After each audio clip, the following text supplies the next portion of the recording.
С увеличением площади суши посреди озера все больше фламинго прилетают гнездиться. В удачный год, как сейчас, здесь скрещиваются около полумиллиона пар.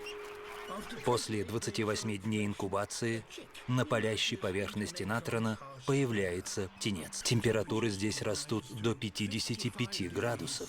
Однако крыло матери может служить защитой. Птенца кормят питательной жидкостью, образованной из едва переваренных водорослей с небольшим количеством крови родителя. Спустя несколько дней птенец уже достаточно силен, чтобы встать на ноги.